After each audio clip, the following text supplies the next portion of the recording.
Okay, I will call to order the Winnebago County Community Mental Health Board of January 4th, 2023. And I will take roll call. Dr. Copeland, Dr. Giardini, Here. Dr. Gorski, Here. Dick Cooner. Dick Cooner has a request, and after we do roll call, we will need a motion to allow him to come in to via video. Wendy Larson Bennett, present. Tim Neighbors, Linda Sandquist here. Jason Holcomb, Yes. Marianne Abadi, present. Welcome our guests. And I will let you introduce yourselves when you give your presentations, but we welcome you and wish you a happy new year. And also our staff, Chelsea Gladys and Nicole Bennett. Happy to have everyone here today. At this time, I need a motion to allow Dick Cooner. Motion. Second. Okay, we have a motion and a second. And I will, all those in favor, please say aye. Aye. Okay, same sign. That's Good thing we come like- into the meetings. Good thing we like Dick. Yeah. Yeah, it's good thing we like Dick.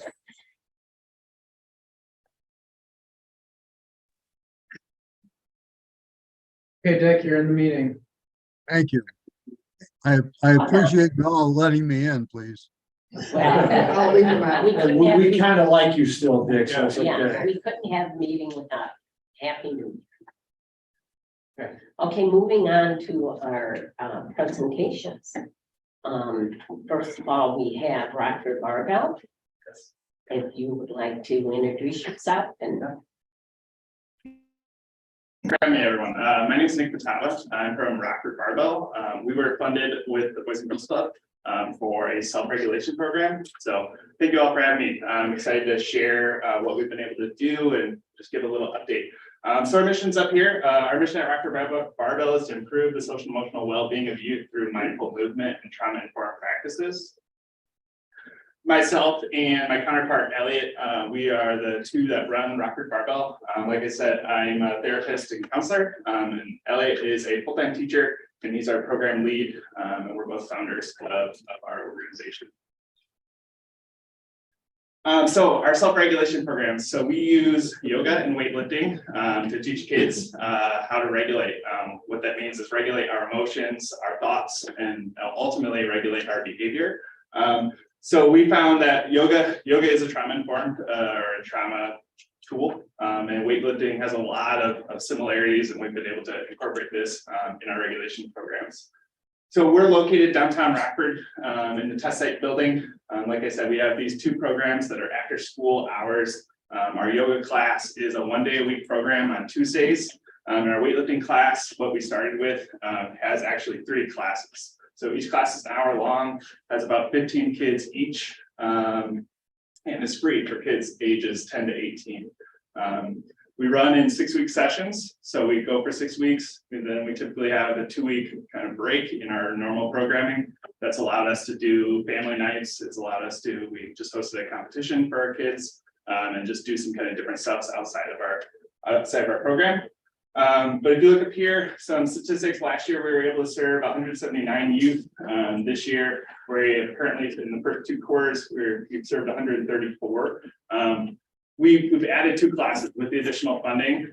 We added a 3 o'clock class, and we added our yoga class. So those are brand new classes this year, which is a lot to serve more youth. 70% of our clients are male, about 30% are female. 84% of our youth are in that middle school range, about 5th through 8th grade. 20% of our students have IEP at school, and 60 to 70% of parents have reported some sort of behavioral, social, emotional, or mental health concern. And then 20 to 40% have an actual diagnosis they've received from the doctor. So this is a kind of pictures of our space and what we do. So we teach Olympic style weightlifting. So our classes, like I said, our one-day-a-week class, this class is on Tuesdays, and the other classes are Monday, Wednesday, and Thursday. So students have the option to do both, or they can do one or the other. Our yoga class is one day a week class. We incorporate all these things, breath awareness alongside the actual movements. There's community connection where students are working together, and relaxation, is a big part of the process of yoga. We contract with another teacher for that. She's also an educator in Rockford schools. So that's been really helpful to kind of expand our staffing for that class as well. Our weightlifting class 3 days a week, so we have a little bit more time to kind of spread out kind of our teaching and our learning. I provide mini lessons on Mondays to kind of help with that connection between mental health, fitness, and movement. We do the actual movements, and students are working in groups throughout the whole thing. So usually groups of 2 to 3, and they have to work together in order to get through the program. Elliot and I provide individualized mentorship. So we're going around to the groups as they're working and making sure they're getting along and helping them along when they need that. And then we reflect at the end of the week. So each student has a notebook that they use throughout our programs. And we have them self-reflect at the beginning of the session, what we call a readiness score. So they rank themselves on their sleep, their nutrition, how their body feels, and their mood. So we collect those scores each day just to kind of see how they're doing over time. But then there's also a time at the end of the week to kind of reflect on the lessons that we kind of have taught throughout the week. So these are a couple of models that we've used to build our programs. Eric Gentry is a trauma researcher. He came up with this model on the left, kind of like this is a roadmap to treating trauma.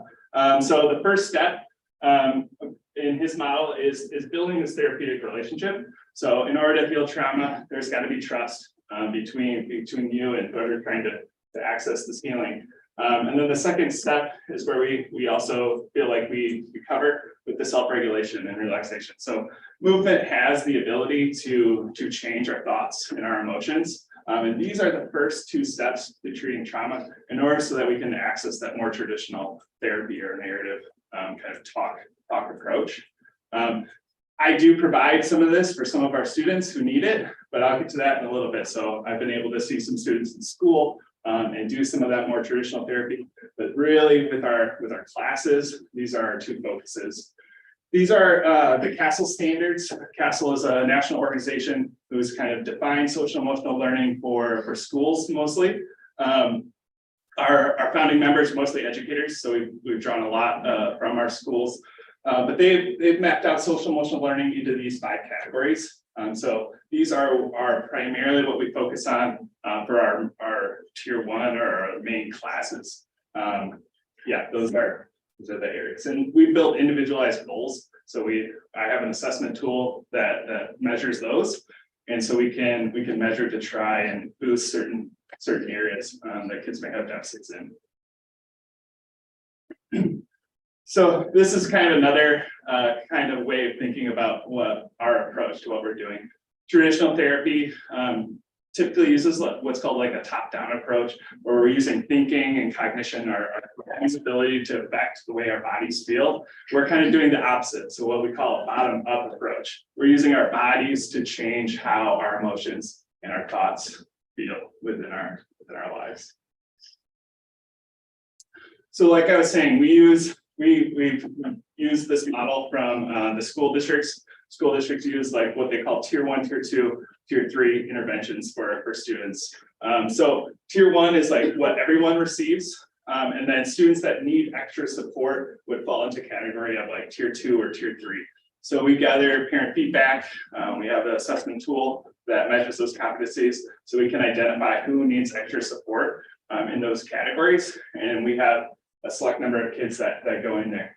We added that class for our last session. We just added another class. So we saw our numbers of tier 2, tier 3 go down, but we're still supporting just about the same amount of students. It's just a little lower percentage wise. So like I say, tier 1 is our regular programming. That's what every student receives within our normal class time.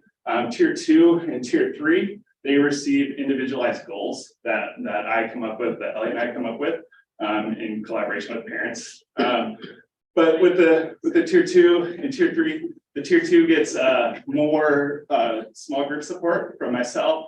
More of those kids need a little extra help, working with others and kind of managing emotions or managing their behaviors within the space. In tier 3, those are the kids that I see individually. So I see a number of kids in schools individually for in-school counseling, and then I have the ability to see kids during the day if they have like an alternative schedule. We have some homeschool kids in some alternative school where they have different schedules, so I can see them during the day for more individual counseling. Family and community support. So this is something that we've also been able to add this year. Just a lot more outreach opportunities. So we send out a monthly newsletter. It goes out to our mailing list of about 750 families. We advertise through Peace Jar, which is an RPS way that you can put flyers out to parents. This goes out to, we get about 6,000 impressions. So 6,000 people are looking at this. Our classes fill up almost immediately through this. This is kind of the only advertising we've really had to do. If you offer a free program, which we do, you can submit flyers through Peace Jar for free. So it's been a good way for us to get this out and let people know. We've also increased our social media outreach. So we've been trying to just highlight parts of our program and what we're doing. And that reaches over 2,000 accounts between Facebook and Instagram. Other organizations. So we've been able to have a lot more meetings, a lot more just sit downs with people to explain our services. Had numerous organizations come on in through and tour our facility. We've toured other facilities. That way we can exchange clients and just all support each other a little bit more through that. And then the schools. So like I was saying, I do some individual counseling in schools. I've also been doing presentations. So we added the 3 o'clock class. That only really works for elementary kids and for like alternative schedules because the middle school and high schools get out later. So I've been really trying to hit a lot of 5th grade classrooms to try and fill that 3 o'clock class. So a lot of 5th grades represented here, as well as doing some over at East and some of the middle schools, meeting with some of the principals and just counselors explaining our programs and what we can offer. It's all possible through the collaboration of us. So, all right. Any questions? Or? Oh, I have one too. Yeah. Or 14. Your attendance, so is that 15 kids you said per class that are coming? Yeah, about 15. Okay, so is that working out well for them? Yeah. As So someone who believes that, if you're physically fit, there's probably a good chance you're going to be mentally fit. yeah, we like it. We like having 15. Our space is relatively small. We have 7 platforms to do the actual lifting on. We think 2, possibly 3 to a platform is good. 2 is a little bit better. Okay. We can have 2 per platform. It works out a little bit well. It's also good for staffing. We have 1.5 staff currently. 2 staff, is to manage 15 kids to give them, this right support that they need. Okay. Average age, you said 10 to 18, but what is your average age coming in? Middle school. Middle school. Yeah. So yeah, right. 6th, 5th, 6th, 7th, 8th. Yeah, it's about 80% of our kids are coming from middle school. How are the parents receiving this? I love it. A lot of parents are very, very supportive, very happy to have some options and some different options. Is there a way for the parents to get out and work out too a little bit? Something that we really want to do. We've had some parent nights, had some good engagement with those where parents can come in and do some lifting with their kids and do some yoga with their kids. But we definitely would love to do that in the future. The IEP kids, mostly SED. A lot of them are like behavioral. Yeah. A lot of them, yeah, kind of all over. We have some like intellectual type stuff going on. Some cognitive kids. Yeah. You guys know what IEPs are, right? Yeah, but what's SE? That's social or severe emotional disorder. Yeah. Ones that I see. Definitely a lot of emotional disorder. Those are the ones that I'm primarily supporting in schools additionally as well. Are some of those kids that need that extra support at school. With those tier 3 kids, we have the ability to modify their schedules too. So a couple of those kids, they do well in our program, but some of them need a little bit less. So we were able to kind of go like 2 days a week instead of 3, because they have other things that they need to take care of. So a little bit more modification for those kids that really need it. Well, Nick, I think it's great. I think you're doing a wonderful job and I hope that continues. I think that really offers kids a different alternative, to their, anxieties and other behavioral problems. Again, I practice what I preach. I think that's a good thing to do, is always be working out. Yeah. To some degree, showing some effort in that. Yeah, So, it is you. Yeah, We we the have, other guy. we have, so in addition to our program, we also offer adult memberships. We think it's good that adults, that they're not there while the kids are in there. But there is times where the kids can actually see adults lifting and see that this can be like a lifelong sort of thing. Okay. And something that's not just for kids, not just for adults, but for everyone. Nick, yeah, I echo kudos to you and your partner for Thank you. putting the program together. It Thanks. really sounds very impactful. Do you have any way of judging longer term outcomes with some of the kids, and any possible way of objectively measuring that? And then I'm wondering, what about when they age out? Yeah, So do they have, if they're still in need of ongoing this type of engagement, Mhm. is there some place they can go if they age out? I guess it's two questions. yeah. So like I said, we do offer adult memberships. It's paid. We're trying to keep it relatively low. If there was a kid that, we're relatively young as an organization, if there was a kid that came, we can kind of make the rules. So I feel like we would be able to support, beyond 18 for those situations that come up. But yeah, haven't quite ran across it yet. As far as outcomes go, so I use a tool, it's called the SSIS, which is the social, forgetting what it quite stands for. But that measures those 5 competencies. So we give that out to every kid that comes to our program, regardless of concern or not. And that gives us just a baseline. So we do that, and we're gonna continue to do that every 6 months to a year. We'll reassess using that tool just to see where they've maybe grown or maybe where they've slid in those ways. So we're using that tool. We do a lot of parent feedback, so a lot of parent communication and them giving us feedback too, to just see how things are going. I like the question about the 18 and out, because being in mental health all the years. Yeah. On your birthday, 18th birthday, sorry, Yeah. no longer do you Yeah. have the same Well- purpose. You're moving into the adult world, Right. and that they need more than Yeah, that. Yeah. for sure, So for sure. this maybe is a place ripe for expansion. Yeah. Through. I'd like to raise it. Do. I, We see. Dick is. Yeah, yeah. But let me just ask you, what percentage of kids that start, let's say, session 1, re-up? A lot. I don't have a specific number for Right. you, but we have over 50% that continue on. So we have those 6-week sessions. Some kids choose to do other activities. They're involved in sports or a play or something, so they may leave. But we see a lot of kids come back too. So we see a lot of kids like maybe take a session off and then come back, or kind of go that way. Do you have the capacity to increase your capacity? We're working on it. Okay. Yeah.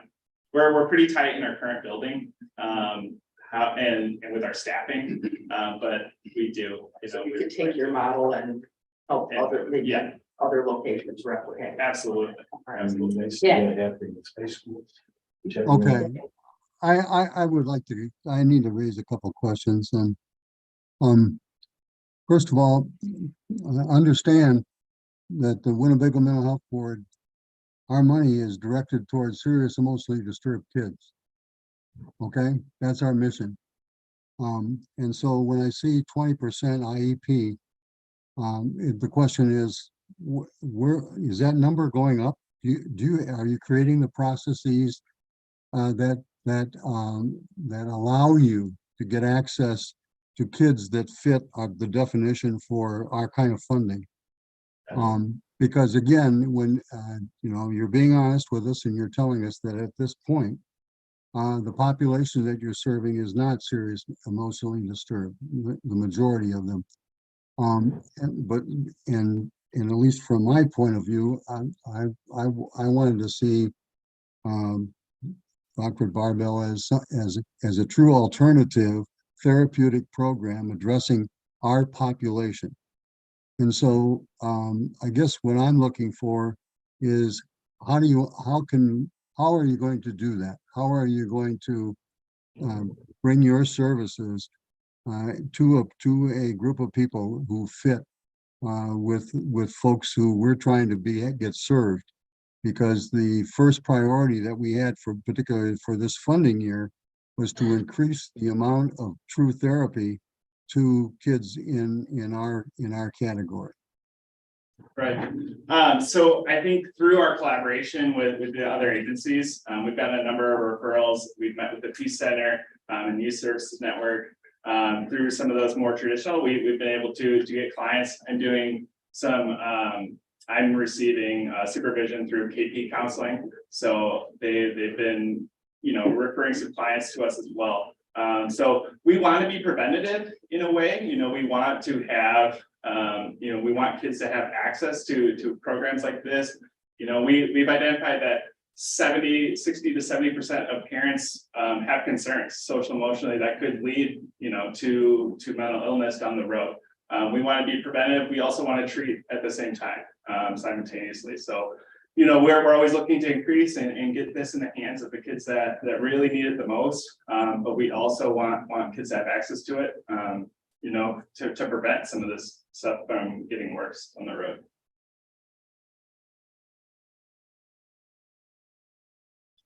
Okay, all right. I mean, I think at least from, well, at least as one board member, I would really like to see, some pathway that you want to commit your organization to make sure that we can all feel comfortable that, we're funding what it is that we want, that we're expected to fund. Well, I think the middle school focus is very important. And I like that you're reaching out to YSN and some of the organizations that are treating children and families that are in greater distress. So I think over time, you'll probably develop. I would imagine that number goes up. Yeah. And like we were saying, that this could go into a facility. This could go into, I believe that this program could go somewhere else too. We could go into a Rosecrans and run this program. We could go into YSN and run this program with more. So yeah. I have a question and then a comment. Do you get reimbursed by the Rockford Public Schools for the work that you're doing there? No. Okay. And have you asked? Elliot, yeah, there's a conflict of interest because Elliot's an employee with the district. So Okay. they're not allowed to contract with employees or employees. Okay. All right. And then my other comment is kind of addressing, I think, what Dick brought up. I think the new studies, Dick, are showing just massive trauma for students who have gone through COVID and what the pandemic is doing. So while they maybe are not necessarily diagnosed, I think that I'm guessing that probably 97 out of 100 kids are having issues right now, particularly because of the results of the pandemic. So I would assume that, we're seeing lack of executive functioning and things like that. So. A lot of our kids haven't engaged in much. Obviously the pandemic stopped them from engaging, but a lot of the kids that we're involved with are not involved in anything besides home and school. And they don't want to socialize, and there's a real need for this type of group work, and there's a real need for moving and regulating our emotions and our thoughts. A lot of negativity we see with our kids, and when they leave our facility, they're in a little bit better spot.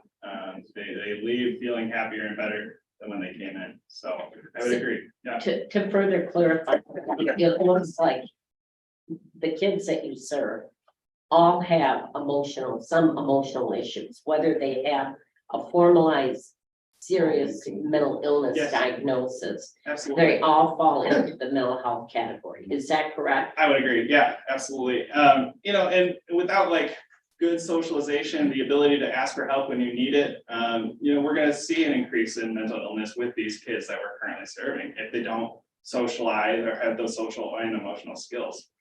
Social and emotional skills are key to preventing mental illness. Yeah. Okay. Any other questions? Thank you. Hearing none, I would say thank you very much. Yes. Okay. Now it's Rockford Park District turn. Will we go into they're not, Yeah. Oh, I'm sorry, it is an optional, okay, wait, I jumped the gun. Oh, my God. Okay, moving on. We have no public comment today. And we'll move on to the monthly activity report. Jason. Sure, yeah. Like, a lot of it we discussed last week or last meeting. Because some of those things in early December had already taken place, but I'll just highlight, I've already spoken at length about the mental health pathways committee that's being formed in partnership with the Workforce Connection. And that will be getting started here in January. We'll be making invitations for committee members with likely a dual focus on some quick win things that can be fast implementation, like peer recovery support specialist programming. And one of the things that we found out through NAMI is that the Elgin peer recovery support program has people from our community going and getting trained in that, and they have money available to pay for the internships to connect directly to providers, but Elgin Community Mental Health Center doesn't have the local connections here. So they're reaching out and asking for help. How do we connect with the direct service providers to get interns plugged in? And it's paid for, right? It just needs the supervision and everything else. So that will be one of the likely early focuses of the group, while there's some long-term strategies being developed through data analysis and environmental scanning to say, what are those long-term strategies that address the high school through post-secondary pathways, and making sure that the programming's connected to get more professionals in the mental health field. So we anticipate that formalizing this month and moving forward with some actual strategy development for that. So that's kind of my only update, really, aside from things we've already discussed or what's on the report.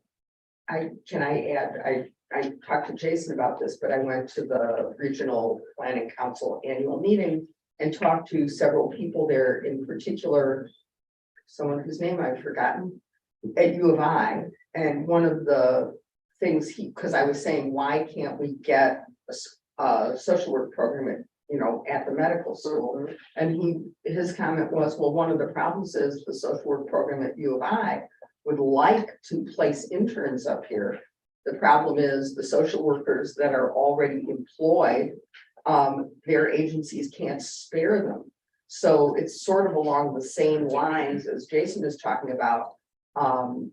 Maybe that's something our board could look at financially to help support agencies that are freeing up mental health professionals, social workers in particular, to provide supervision for interns who are providing direct support.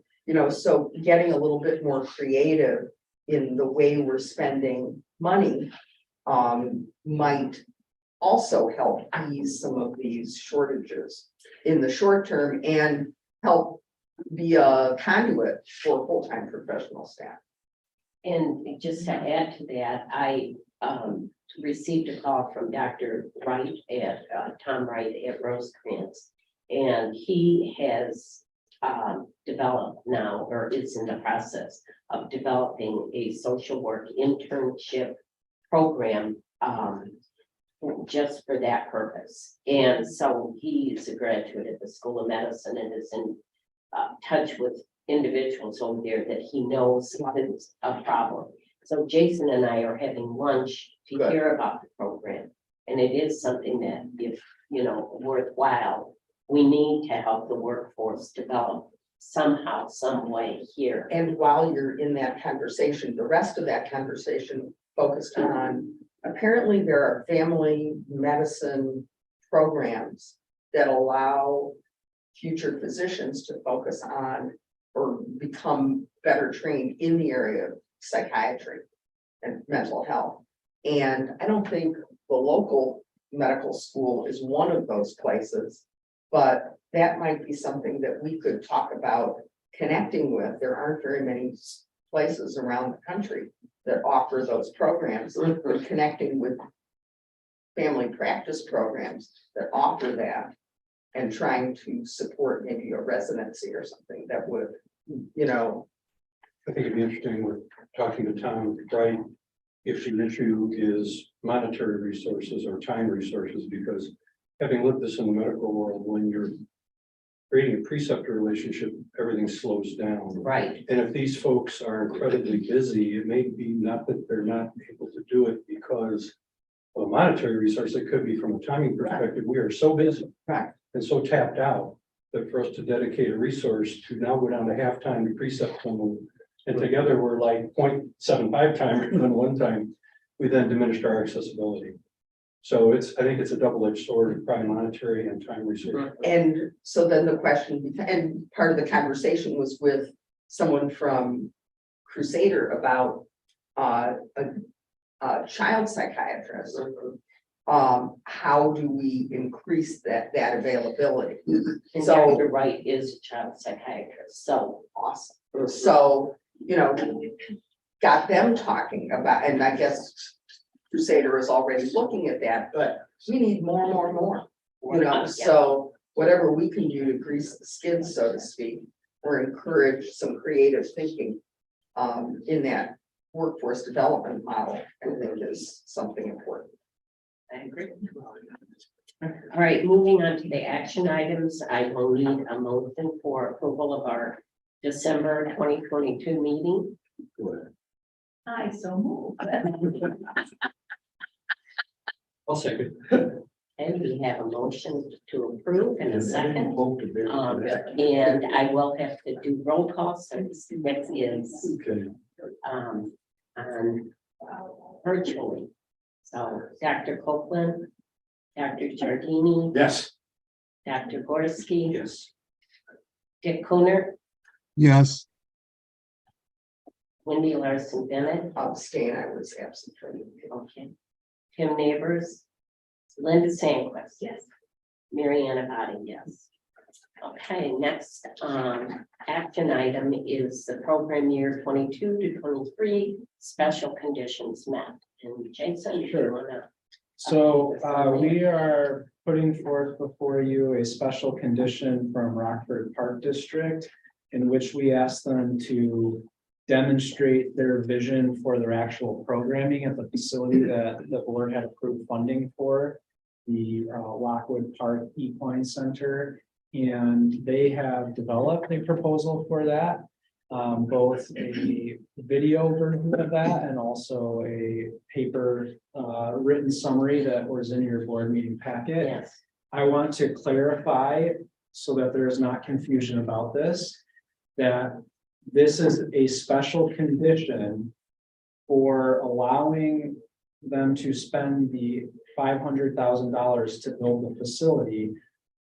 By approving the special condition, it is not necessarily indicating that you will fund, that the board will fund the programming. They will still need to go through the application process along with all the other renewal programs for what the future year programming requests would be. So just to make sure that that's clear in what you're considering today is that this meets the special condition that they develop the multi-year commitment to mental health program.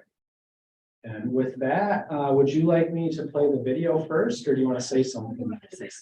Yes. why don't you introduce yourself? Sarah? Yes, thank you very much, everyone. Hi, I'm Lori Burkus Nelson. I know a lot of you. I'm the director of the Rockland Park District Foundation, and my name's on the grant, so I figured I should be here, right? And with me is Jay Sandy, the executive director of the Park District, and Jennifer Winberg, the manager of Lockwood Park, and the expert at, I'm going to use expert because you are. For equine assisted learning and training. And so we're so excited that you allowed us to be here today to talk a little bit more about this process and this program, but also to show you our vision basically. And we completely agree and understand with why you had some conditions put on this. The Park District is not necessarily known for doing anything in the mental health world, but the Park District does a lot for the mental health of our community. And so our foundation has been directed by the Park District Board of Commissioners to raise the money to make this facility possible in tandem with other professionals to provide the kind of equine assisted psychotherapy and learning for children, for not for adults at this point, but for children. And so our foundation is raising up to $10 million to make this facility happen.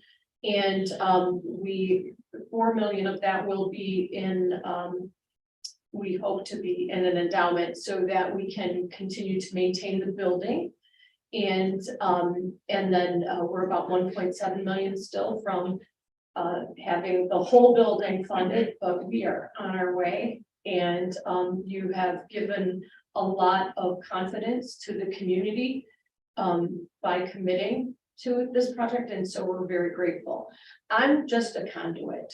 This is Jennifer. Jennifer Lindbergh is the person that had the vision, had the dream, had the idea, came to us to run Lockwood Park, which many of you may know and have enjoyed throughout your years, and has been known as a fully functioning farm, children's farm, and a wonderful place to be. Jennifer has the years of experience in mental health treatment and in equine assisted therapy that she is going to bring this level of service to this community, working in tandem with other professionals. So I want to turn it over to Jennifer. Thank you. Thank you very much. Thank you, Lori. Quite an introduction. Hi. It's nice to be with you all today, and I just want to thank you for the opportunity to talk a little bit about the project. Over the years, I've been working with horses for 41 years. I worked in social services, just a little bit about myself, but social services for 20 years prior to coming to Lockwood Park. I worked in juvenile detention center right out of college, and then I was in child welfare doing specialized treatment foster care as a case manager for quite some time. After that, I ended up at Rockford Bell for 15 years, case managing and then managing the shelter. So I've had a lot of experience with social emotional issues, with trauma, and everything that affects the youth in our community today. So in the process of coming to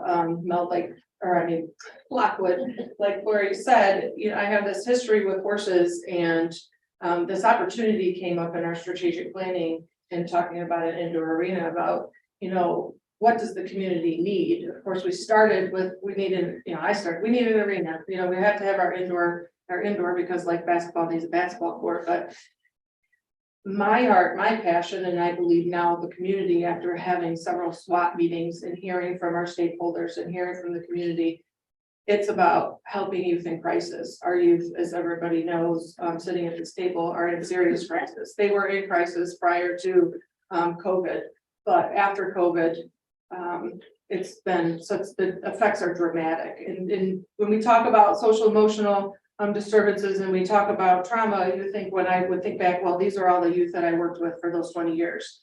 And, we have camps at Lockwood and one on other facilities of the Park District. And you think that that's another group of children. It's not, it's all of our children. The faces are the same. The faces that I used to see of sadness, of depression, of trauma, of anger, frustration, and not being able to live in a way that has hope or joy or anything of the sort, and growing into an adult without the skills that they need was there. That sadness that I used to see as a case manager was everybody who's coming. It's in my own daughter at home after COVID, and the effects have just been driven so insane that I couldn't keep quiet about why we needed to go beyond riding, why we needed to go into mental health with equine assisted learning, equine assisted psychotherapy, which I've had experience with for about 15 years prior to coming to the Park District, as well as I co-founded another organization doing that. So I wanted to get in front of you and share with you the vision for the arena, because in talking about equine assisted therapies, a lot of people, the first thing goes to therapeutic riding. This is not what that is. We have organizations that do that very, very well, surrounding us with Brave Hearts and with Pegasus and Strides. And so it's one of the most difficult things when talking about equine assisted activities and therapies is that that's where initially people's mind go immediately. And so it's been an amazing process in talking to different organizations and talking to the community about how much further you can go working with the horse. So I call it harnessing the power of the horse to bring hope and healing. Not only because I have my own story, but because of a lot of the stories that I've seen over the years with interacting with horses. So that was a big intro. But as they know, that's why I try to do a very, very short PowerPoint. That way I could leave questions and not have to. Let's just go to video.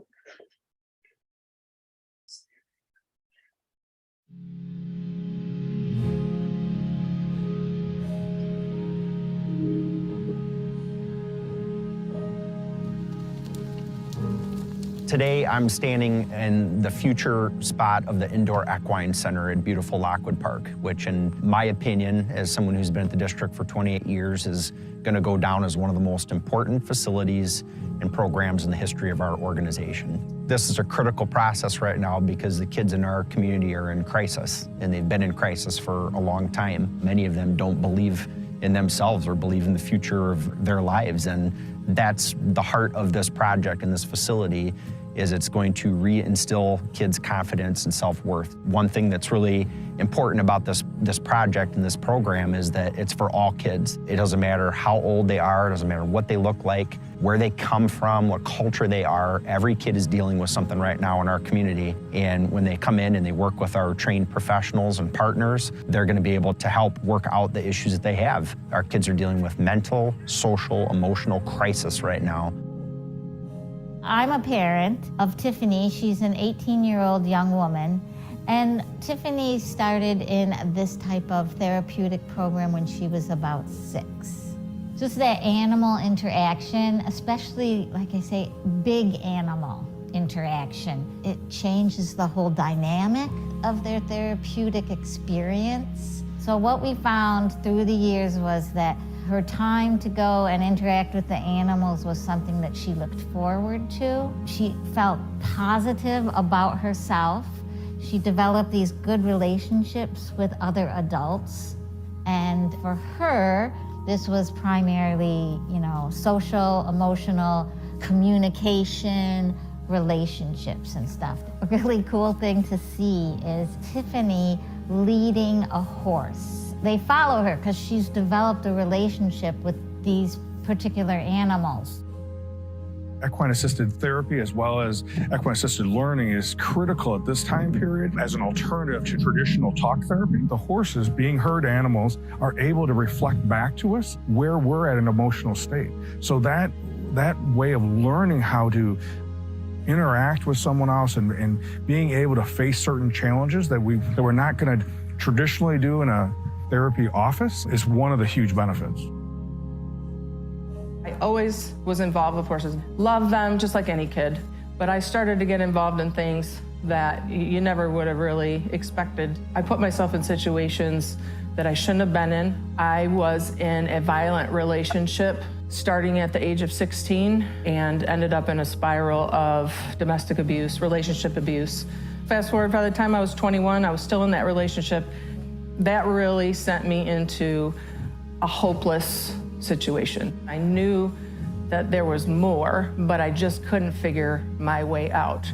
I have a strong faith, and I think that for me, that's where horses came back into my life. There was a time where I finally just stopped doing just long enough to be quiet with this animal, and it was the first time.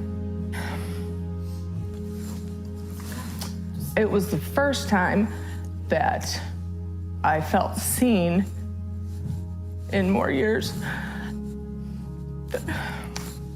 that I could remember. That horse I felt him look at me and saw who I really was.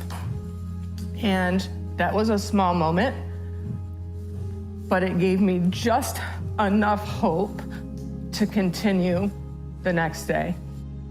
They meet you where you're at. There are no expectations. They don't care what's happened to you. They approach you and they meet you in a place where you can be vulnerable and start to actually just be who you are, which for me ended up being a time of acceptance. And then at that point, I was able to start to learn how to be okay again. So it was the horses that saved me. The Perks Family Foundation is excited about this opportunity for a variety of reasons. I mean, there's the obvious connection of our lives with the horses and on the ranch. And we love supporting the health and wellness of our kids in the community. When we started out with this, we were just talking about a riding program and a building that would extend the year. Jay's team were really open and adaptable. We said, you know, I think we should do some more strategic planning around this and find out where this could go. And they did a super job of bringing together the community in a series of meetings and stuff and listening to the community. And that's when the whole mental health care concerns came out, and could we do something to combine the two attributes? And it came out, and then it started to build into a huge groundswell. We have a great relationship with the Park District, and we'd love to support everything, but this obviously just inflamed us. See, the funny thing is, humans, we think language is the way to communicate.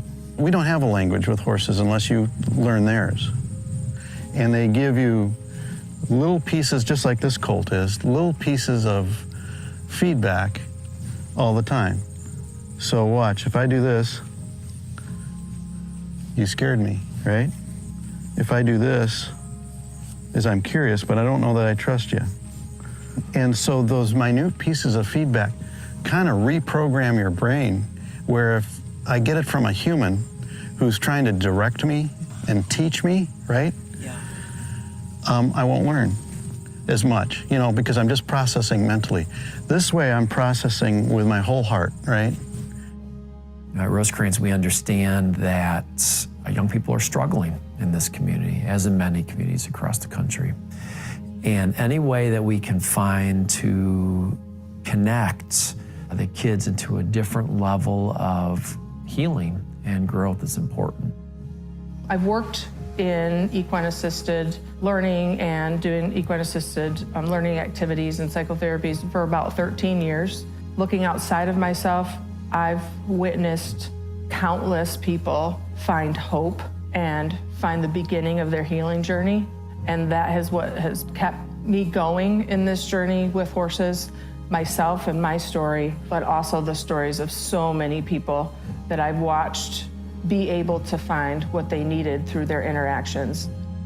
We see it at the Park District all the time. When a child enters into a program at the Park District, they're not the only ones impacted. The whole family comes along with. And these types of services and programs are big not only for the child or the youth that are going to be involved in them, but their network. This is a lifesaver for families, not just the participants that are in the programs. And that's what the Park District's all about. We're about renewal of life. We're about recreation. We're about people coming out and escaping the things that they're dealing with. And so this program and this facility is going to be the ultimate escape, because it's going to also allow therapeutic healing, working with our professional counselors in the field of mental and social emotional health. Teamed up with our equestrian experts in this beautiful park, it will be the ultimate opportunity for kids to heal so that kids can go and play.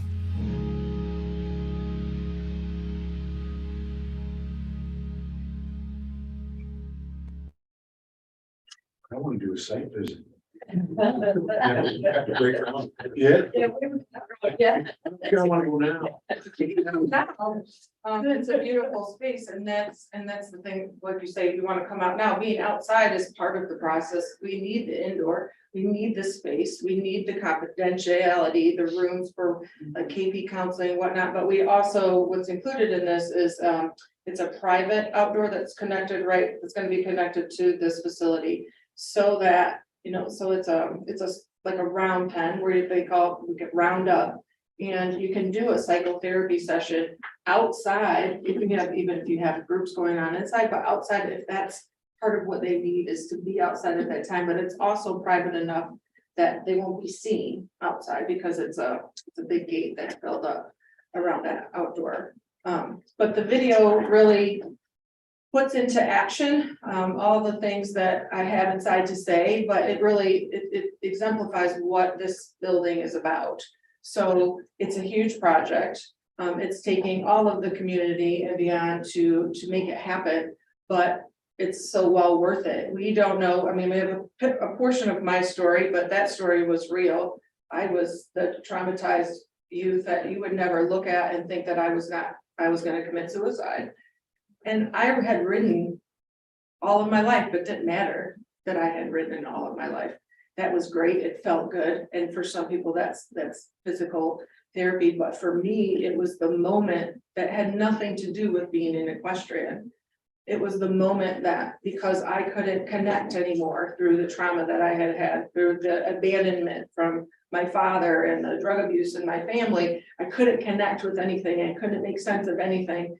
But it took a look, and I had been around horses forever, but it took that look for me just to feel whatever it was, whatever it is for whatever youth, to understand that I had value. And then that just gave me more to look. It gave me enough to look forward to the next day, that I could look to the next day, to the next day, to the next day. And I've been able to see that. And we don't know with our youth what moment is the moment that was that for them, that kept them from following through with suicidal ideation or, continuing to self-harm and whatnot. And so this building will allow us an opportunity we're partnering with KP Counseling and Rosecrans, and in conversation with other, youth service network we've talked to, and the Family Peace Center and beyond, but to reach individuals in a whole nother way. So yes, there's complementary therapies through psychotherapy and individual session, family session, also group. That's where the equine assisted learning comes in large groups. And I just put a couple pictures in the PowerPoint just so you could kind of have a visual, if you have it, about what some of those sessions look like, because sometimes it's difficult to wrap your mind around. I don't know how many people have seen it before, but a session there is something to the grooming and being around a horse. So that's okay. And so we want to have those interactions, and that's part of this building, where it's not just the session, the individuals that come get to spend time with the horse, be able to go into their space, because that is important too, that tactile touch, because we find, and I've seen over the years, and also with my own trauma, that touch is really hard. Relationship is really hard. And this gives them youth an environment. That's where the video was. Keep going. So, and this is just a picture. The first slide was about equine assisted psychotherapy and different things that entails, but this is just and this is an equine, it is a donkey, but the donkeys work really well too. So and we'll be part of it. So, and I don't know exactly in this session, we have different things. Equine assisted learning and growth, Equine Assisted Growth and Learning Association has a curriculum, and then they have a curriculum I wrote, but then also organizations throughout the country that you can follow, and then it's flexible, but there's different things. So like say life's little obstacles.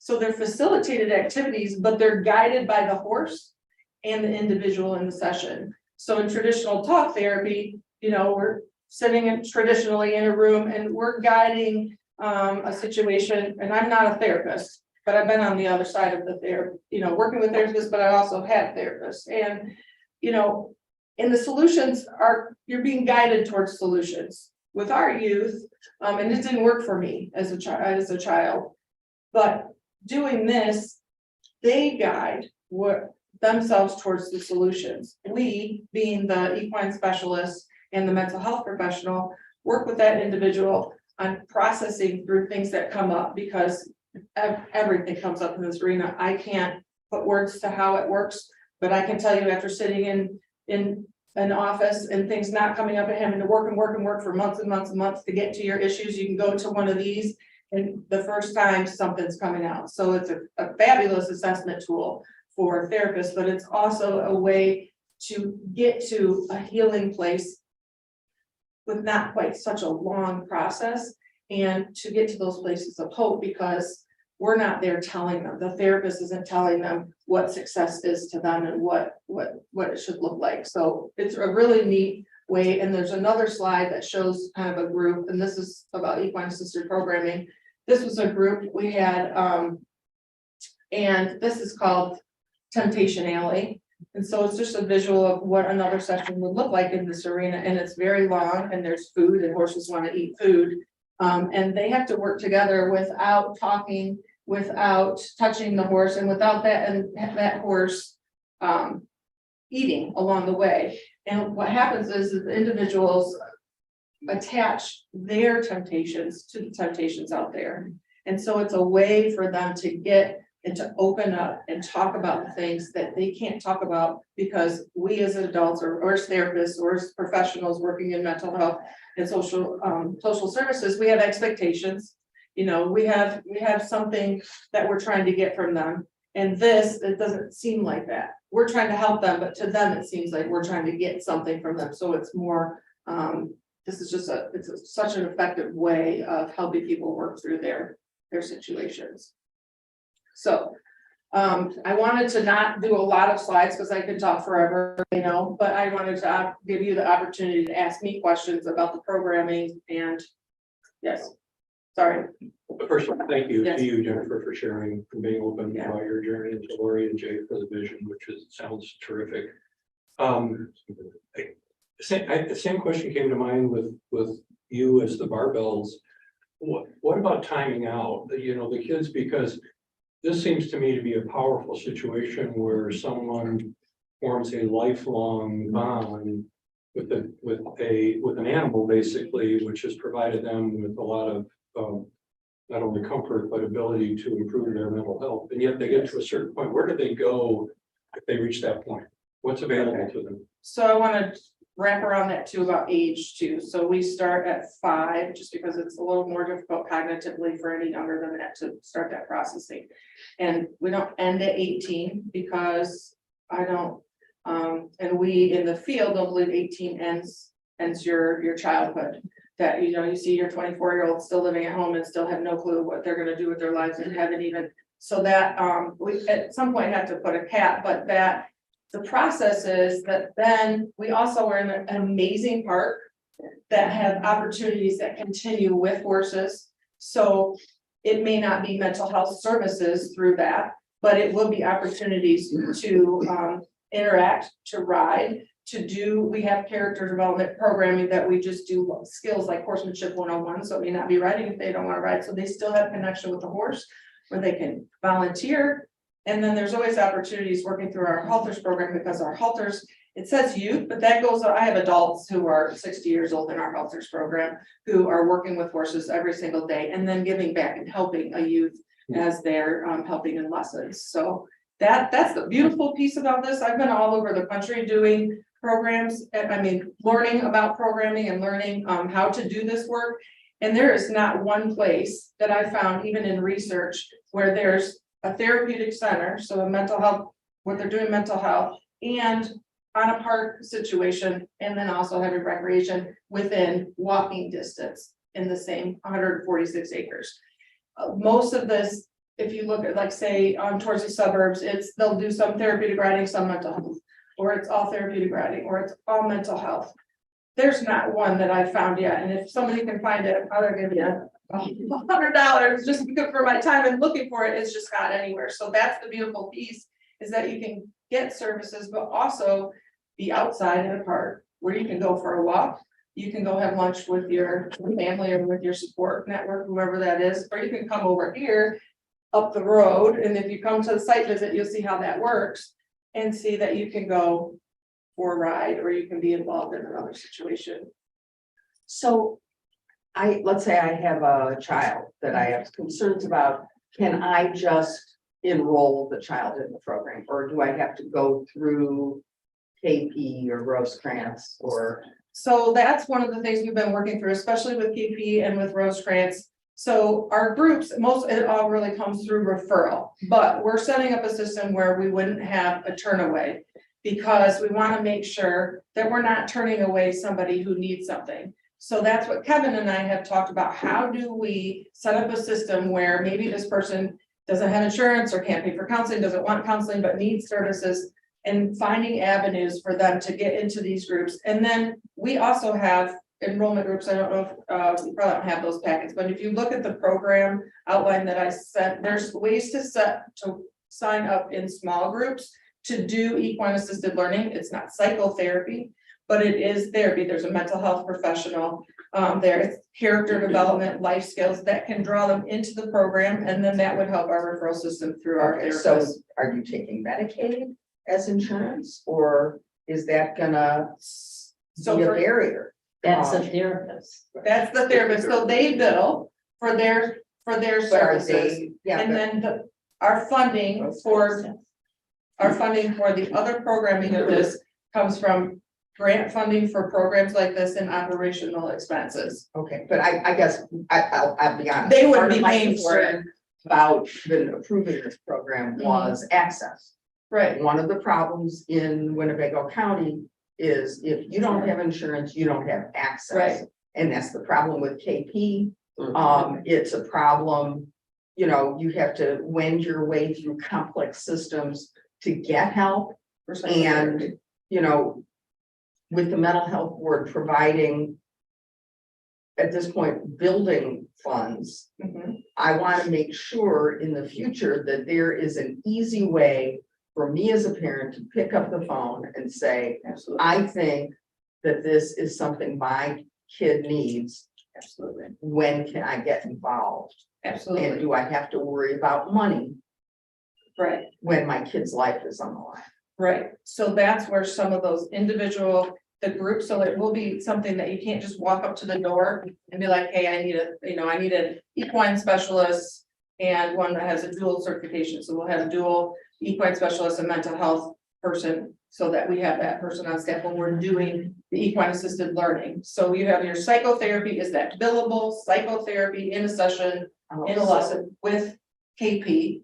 Then we have equine assisted learning, which is mental health. And there's a therapist, but that is not, there's not a barrier to that, but as far as access, because there are access for groups and individual with our equine assisted, with our equine specialists. But still, to me, raises a point, maybe I'm just confused about based on Wendy's question. So will a young person actually need a diagnosis? No. No. But they are gonna need to get help. They're gonna have to go through a third party. But, you know, therapy is, not everyone in the world gets therapy. And so you have to meet diagnoses or certain criteria to qualify for it. There's so. Right, so like your champions, so let's say they're in the program plan, there's a champions program. And it's actually kind of centered around a program that's down at Refuge Services. And the psychotherapist that heads that up is actually wrote the textbook on equine assisted learning for Texas Tech. And that is a situation where parents come and they sign their youth up for an 8-week process. That just starts and gets them in the door. And that is funded through program expenses that are coming out of our operational expense and other grants that we've talked about and other grants that we're applying for. So that's the part that we're gonna be applying for assistance with in those programs. So if you go to like the equine assisted learning, it's a therapeutic process that is not psychotherapy, which is separate. So that's where you have youth who can come in and get the same type of assistance that's just not that one-on-one. This is just a comment. I was in the packet we received ahead of time. I was drawn to the comment that in Jennifer, Lori, whoever wrote it, it is estimated that no more than 15% of the open time in the facility will allow for typical riding lessons. I'm assuming the converse is 85% of the time in the indoor facility will be devoted to the This. therapeutic. Okay. Yes, yeah. And that's where this,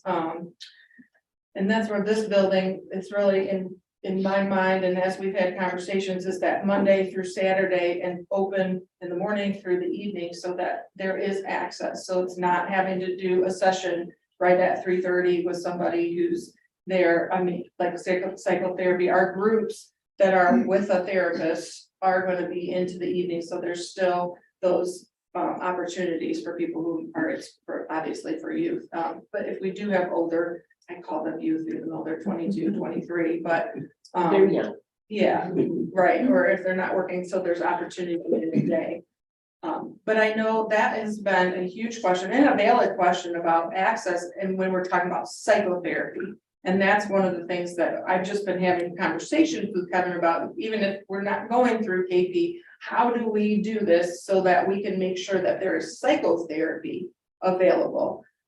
Because the character development, the life skills, that is with a therapist too, and it is very, very therapeutic. That's really where the journey that I've seen with the youth that I've worked with, it's 13 there, it's now almost 15 years, have had so much growth.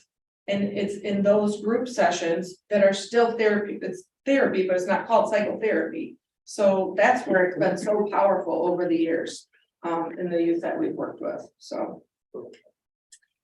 Any other, Dick? I just wanted to make the comment of thank you so much for sharing your vision. It's a delight to hear. Number one, number two, what a privilege to have you share your story. You are, I mean, what a delightful person to be at the front of this effort. Thank you. I appreciate it. I'm a little passionate about it. I can tell. That's good. They have to tell me from the Yeah, we sideline. hear that. Yeah. I do hear that. So Good. I think I've done it enough and seen the video enough that I don't bawl every time now. Or I would probably if I went into the full story, but it's really been a thing where those interactions with horses, I can't emphasize enough that they draw out, and I can tell you all the clinical reasons why and why horses and every single thing, but watching it still amazes me because adults, children, people who you would just never, they come, I did a group with Rosecrans at Lockwood as soon as I got there, and they come and their back is to you, they're just not. And within a couple weeks, with just a couple hours, in that week, they're fully like expelling everything that they've had inside of them because they feel safe with the horses in the arena and know that we're not out there telling them what they need to do differently. They're figuring it out on their own because the horses react to them appropriately. They're congruent in their messages, they're honest, and they start to learn that changes in their thinking and their behavior patterns change their environment. And they see a success, which a lot of times in their daily, in school or in family, they're not seeing personal successes. So when they're able to see a personal success, whatever that is in the arena, it's amazing. I mean, my last conversation was a youth who was using a noodle because they get to work with what's in their environment. We have noodles out there and whatnot. He's trying to move a horse with a noodle and he's trying to shoot it like it's with a gun, right? By the time he gets done, he's talking about, I just learned that I can't intimidate my way into making things happen. For him, this is a very involved gang member. For him to be able to verbalize that with a noodle and a horse is just, it blows my mind still after all these years. So I just appreciate this time to talk to you. Well, thank you. Thank you. Yes. I know, I talk the whole time. I have such a hard time sitting here when there's watching.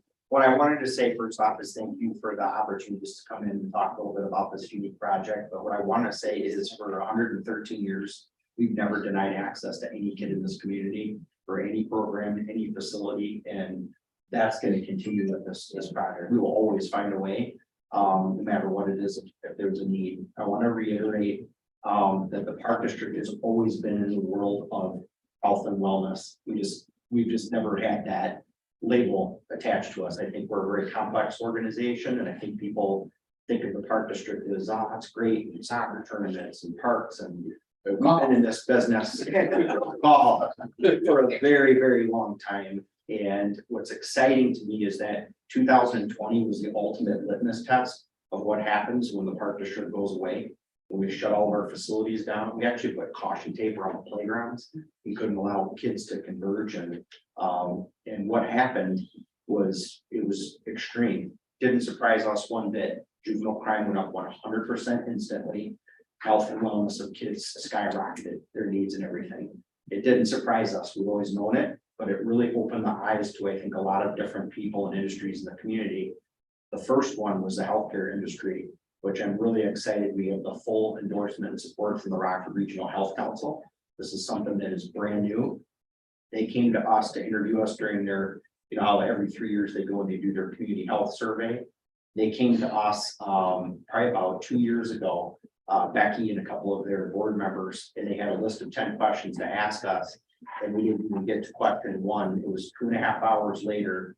Jen was in the room, it was me, it was Lamont Jones, who works with a lot of youth sports with kids. And in that 2.5 hours, it totally transformed the conversation, and Becky went back to her full board. And next thing is we went along with our brothers and sisters in recreation, the YMCA and the Boys and Girls Club. And we talked in a matter of a few months, the health council went from literally, and it was Carol Schuster who stood up and said, all these years I thought the perfect was competition to us. And why are you getting in the healthcare business? That's our role. And now there's an understanding of, oh my God, you guys are critical to that healthcare and everything. And so it's a whole new awakening right now that's happening. And what started with Park District projects turned into a community project, and it's important. So I thank you for your support, and we're blessed to have this person here leading the way too. So thanks for your time. Well, thank you. Thank you all. Thanks so much.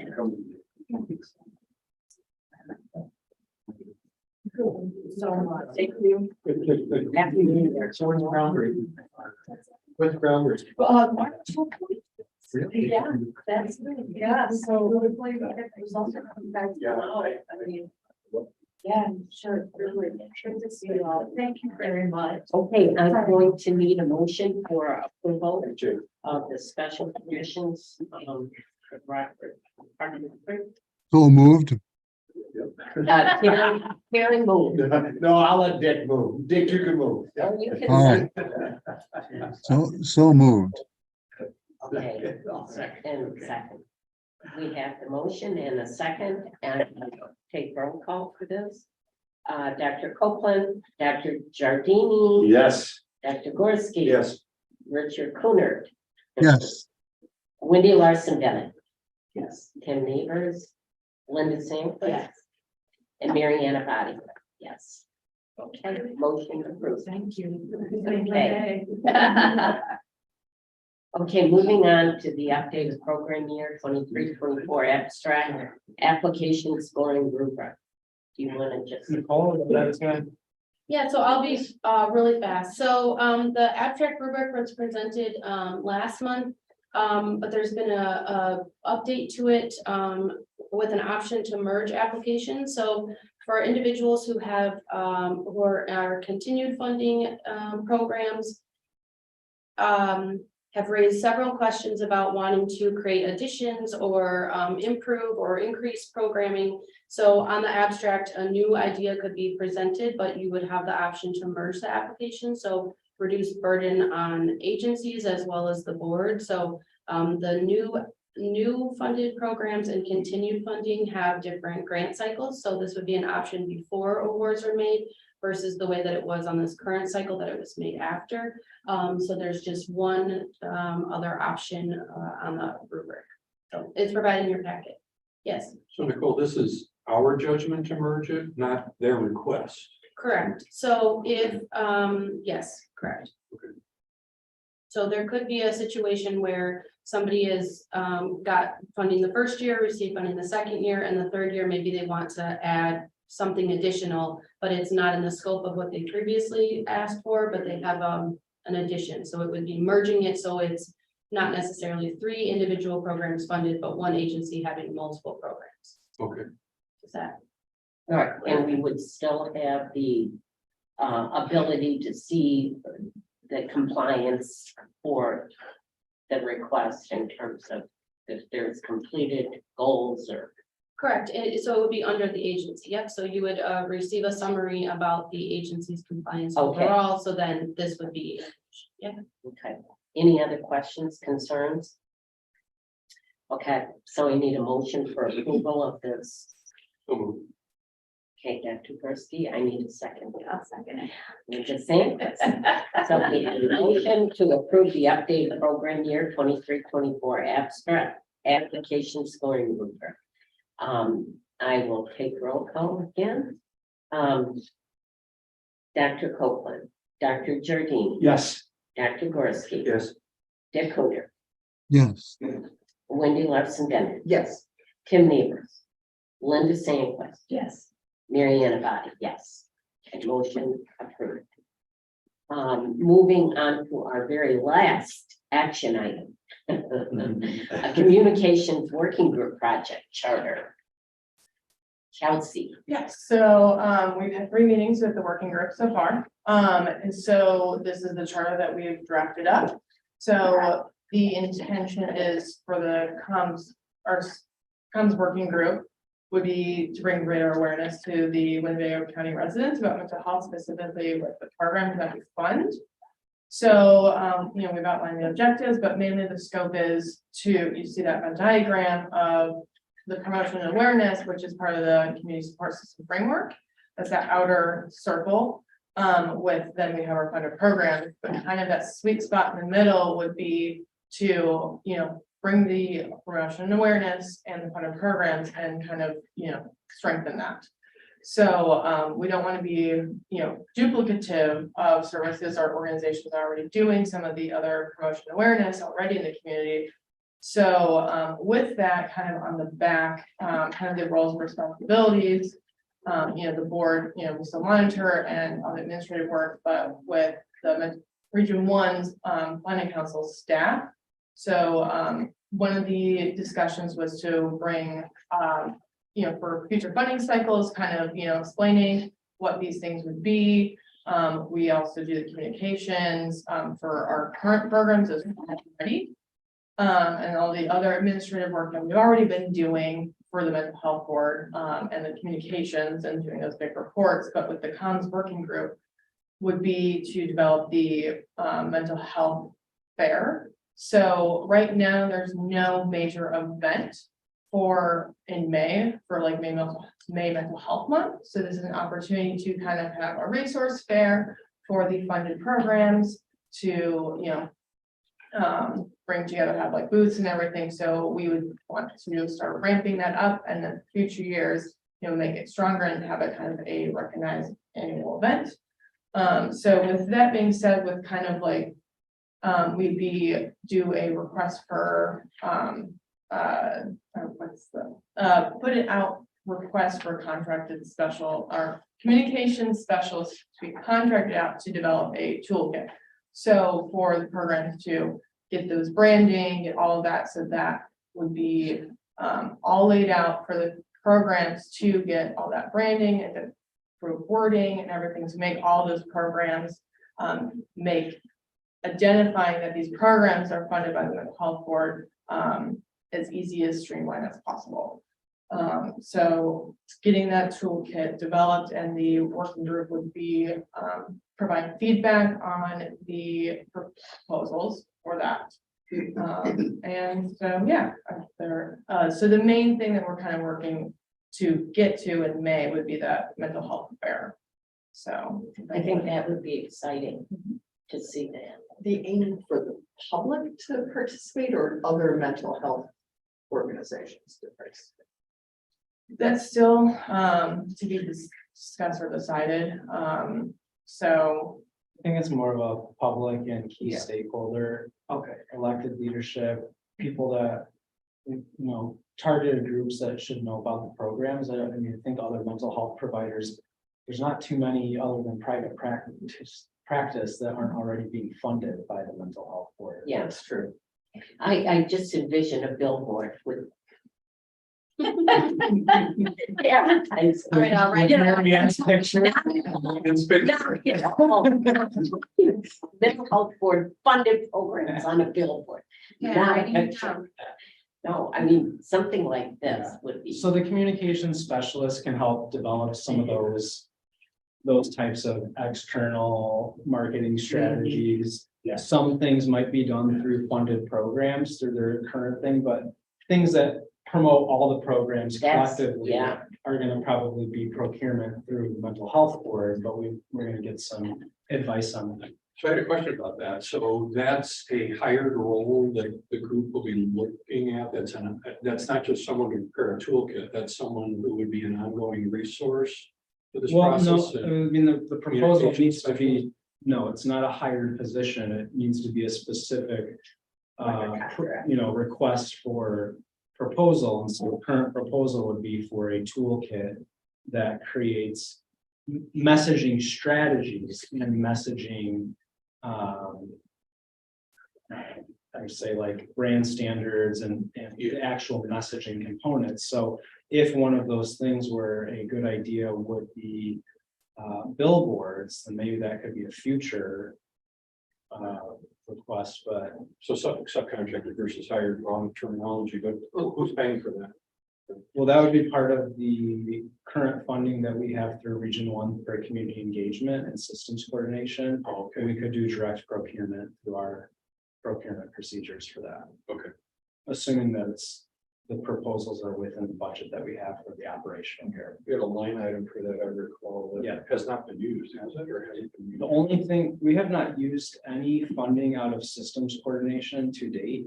We have used some funding out of community engagement for the printouts.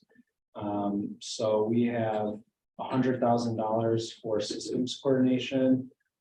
The ongoing systems coordination strategies we have right now include promotion of the referral tool Iris.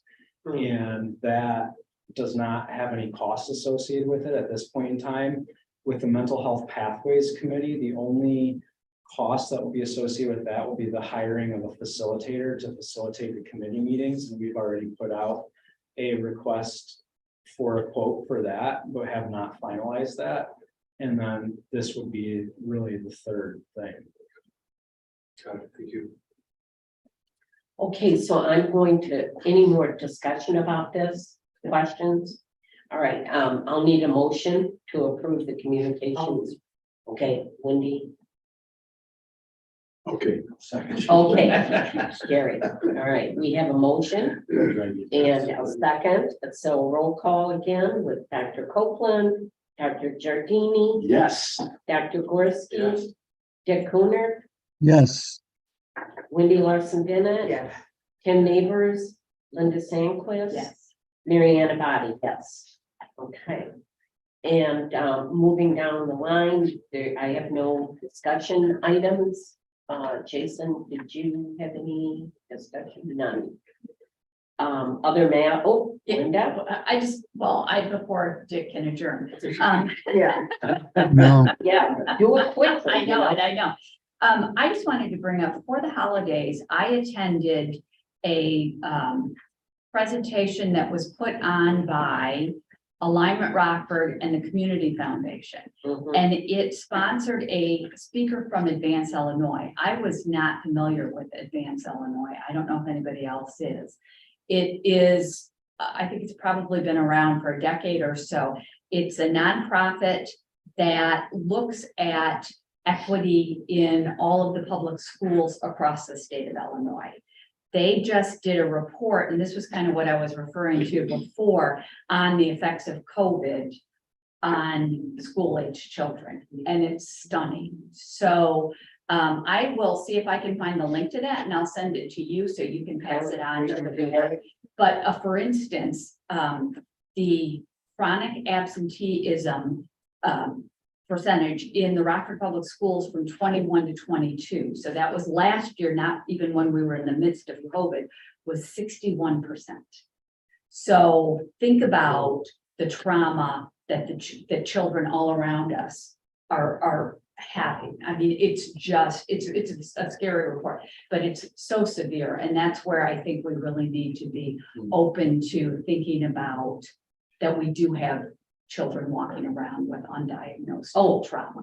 Yeah, so much. I mean, And adults also, but. And in that vein, I've been talking to Jason a little bit about the need for us to think more creatively about how to fill some of the gaps that we're identifying as going unfilled. I guess we'll see what the proposals are for the coming year. But perhaps, as we're looking at sort of our, mission, vision kind of into the future, thinking about how we're going to get these gaps filled. And it may have to involve going out and seeking specific actions from specific organizations or groups to, we have to realistically start looking at our fund balances.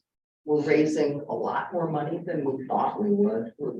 And maybe we're going to have to get a little bit more creative in supporting some of the outreach strategies that our current community organizations can't manage.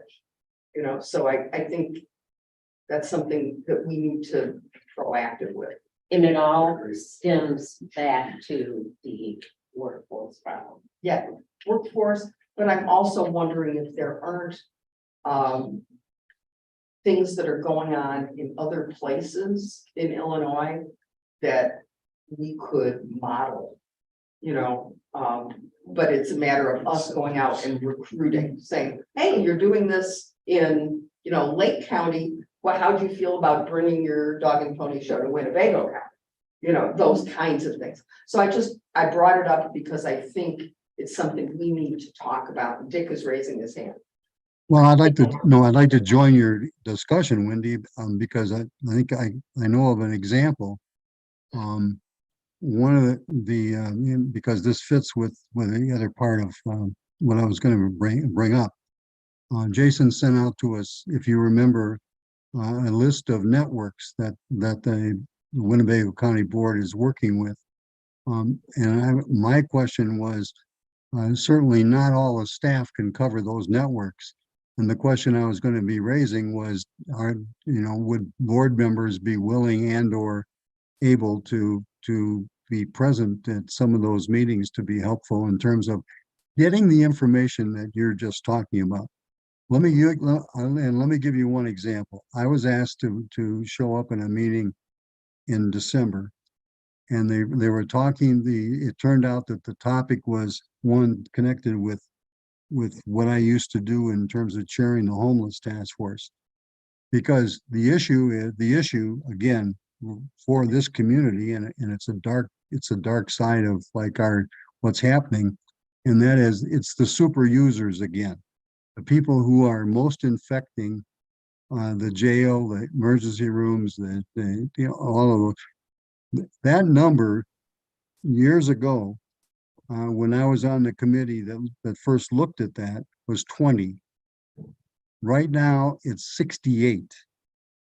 So we have 68 people who are basically overloading the systems within the community, police, fire, so one of the things that, for example, though, that we need to, in my opinion, talk about, and that is look at models of communities who have used something to affect in a positive way that phenomenon within their community. And the one I would suggest to you that if you want to look at, is the San Marco Apartments in Duluth, Minnesota, which is a model which is now being spread throughout the state of Minnesota. They have done this in terms of dealing with the two populations that show up within this group of 68. And goodly numbers of them are going to be mentally ill and or addicted people or dually diagnosed, but there's another core of them that are simply homeless people, whether it's others. So anyway, yes, I totally agree that we have to be willing to look around and find models of programs that have a potential for making a big contribution within our community. And require a lot of dollars. Yes, exactly. But And that then one, step 2 of that, other than identifying the program, is, as Jason pointed out to me, finding the organizations or individuals in our community who are willing to Yeah, take correct. that project on, and that to me is the gap. You know, Yeah, from my limited Yeah, somebody's understanding. got to run the You program. know, I think step one is identifying the gap, and right, step one is what is the gap, and there'll be more than one, and then prioritizing right, that. And that needs not being filled here. right, So then you kind of take the step two, well, who's doing it? right. And maybe it is somebody here who just needs more resources to make it happen. Yeah, Or maybe it's Correct. somebody outside the community who brings a model in that's different. Well, in Dick's universe that you're talking about, it's interesting to me that when the city of Rockford made a concerted effort to eliminate homelessness among veterans, right. they were able to, but the piece of that that's most interesting is it's the first, all they had to do was identify, oh, you're a homeless veteran. The VA had already got the capacity to help that individual. It just required the city threading that person into an existing system. I think we have a bigger challenge because like you said, we still have to finish identifying the gaps or the problems so that, San Marco Apartments or, whatever the holding basket is, we need to have those resources out there, to catch the people that we're threading into the system. It's not enough just to give someone a place to stay if they can't successfully maintain it. So I guess I'm just saying to us as a board, time to put our working selves back into action in terms of actively pursuing what the next steps are. Because I think now we have a ton of money. So Right. now, That is and a just problem. throwing money out there is not No, okay. it's gotta be. It's gotta be targeted and planned, and we need partners. Yep. And we may need to identify them ourselves. Okay, Agreed. final agenda item. If we're Yeah, done. I move for adjournment. Yeah, we're waiting. I'll say. Okay, do I need to do roll call for this too? Oh, yeah. Just go around. She wouldn't let me. Okay, Dr. Copeland, Dr. Giardini, Yes. Dr. Gorski, Dick Cooner, Yes.